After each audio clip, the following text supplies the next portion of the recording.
Just imagine कि भारत एक sleeping beauty है और एक दिन वो उठती है और कहती है कि पूरा फ्यूचर अपना मैं खुद डिसाइड करूँगी।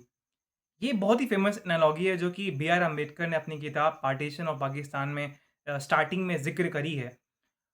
1915 के एक बहुत ही famous British historian Arnold Toynbee कहते हैं कि भारत कैपेबल नहीं है अपनी उस गवर्नेंस को स्टार्ट करने के लिए, गवर्नेंस करने के लिए। तो इसलिए हमें आना पड़ा है। हमने ऐसे थॉर्न हेजेस वाले पॉलिटिकल सिस्टम बना के रखे हैं जो बहुत ज़रूरी हैं, बेहद ज़रूरी हैं। तो अब ये इन्वेडर्स जो थे, जो ट्रेडर्स के तौर पे आए थे, वो अपने आप को नाइसेस्ट जेंटलमैन के फॉर्म में भारत के सामने प्रेज़ेंट कर रहे थे एंड आयरॉनिकली भारत के बहुत सारे लोग ये बिलीव करते थे, ये सिस्टम को मानते भी थे। लेकिन एक दिन होता है कि जब भारत में 19 और 20th सेंचुरी में पॉलिटिकल कॉन्शियसनेस बढ़ने लगा, नेशनल मूवमेंट अपने पीक पे जाने लगी, तो भारत की ये स्लीपिंग ब्यूटी जो है, वो एक दिन जाग जाती है और अपने सवालों को करने लगती है ब्रिटिश गवर्नमेंट से। और इसी सवालों के दरमियान एक क्वेश्चन आता है कि जब भारत से ब्रिटिश के लोग चले जाएँगे, ब्रिटिश चले जाएँगे, तो भारत दिखेगा कैसा? How will India look like? क्या वो एक सेंट्रल स्ट्रॉन्ग फेडरेशन, क्या एक सेंट्रल गवर्नमेंट होगी? क्या एक लूज़ फेडरेशन वाला सिस्टम होगा? क्या एक अनडिवाइडेड इंडिया पॉसिबल है? क्या पाकिस्तान का क्रिएशन हो जाएगा?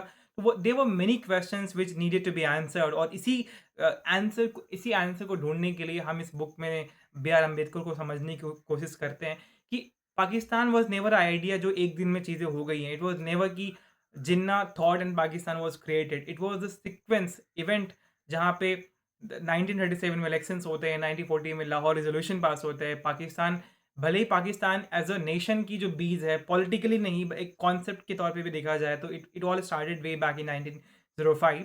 लेकिन we can not miss the line जो 1946 में कैबिनेट 1940s के दौर में कैबिनेट मिशन आती है, फिर डाइट डेज़ होता है, पाकिस्तान डे सेलिब्रेट किया जाता है। सो एक बहुत ही सीक्वेंस ऑफ इवेंट है जो इस बुक में और शॉर्ट्स के माध्यम से I will try to understand and make you understand आने वाले एक सीरीज़ ऑफ शॉर्ट्स में। So thank you so much. Let's wait कि क्या सही में भारत का पार्टीशन इनेविटेबल था और या नहीं था।